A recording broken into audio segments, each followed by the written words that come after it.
I mean, it was kind of to my surprise, to be honest. I wasn't, usually I qualify for the US Open first, and then I qualify for Portland Classic. And when I qualified for US Open, that was my first time ever, and I've played in like 3 or 4 before that, and I just kind of go play for the experience. I don't really go and expect that, oh, I'm gonna make the qualifier.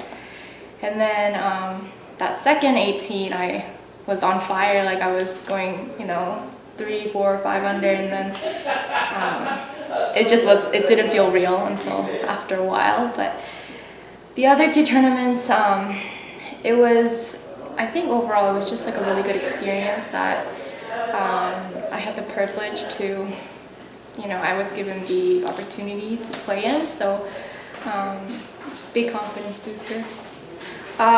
Just being around like one of the best players in the world, and kind of observing how they play the game and what they do before they hit the shots. One other thing I noticed most was how creative they are.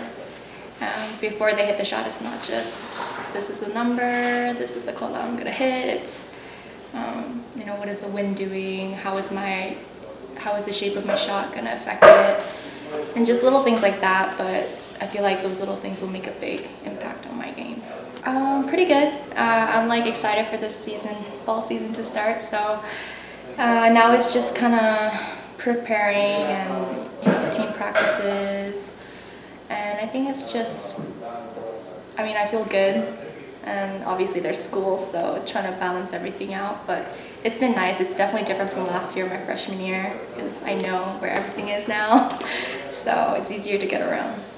Having the title was a big confidence booster, but I didn't play my best that week, and which was to my surprise, because it's really about getting it in the hole. It's not about how you're hitting it, how you're feeling it. It's really just how you get it in the hole and how you get around those shots. And I feel like after that week, I was actually kind of concerned because my ball striking was so bad, but ball striking and putting. But after that, I kind of realized that golf isn't always going to be perfect. It's never going to be perfect, and it's just, a lot of mental part of the game. So yeah. The difference from last year, competing in my first couple college tournaments, and I think the difference it'll be this year is that just the mentality that I have going into a round, or even in the tournament itself, it's learning that you're playing for the team, but you're also playing for yourself, because ultimately your score is gonna, if you play well, you're gonna have your score in the team, team part of the score. So I think it's just not getting down when I have a bad hole, or just trying to keep a positive attitude, because that's what really helps me.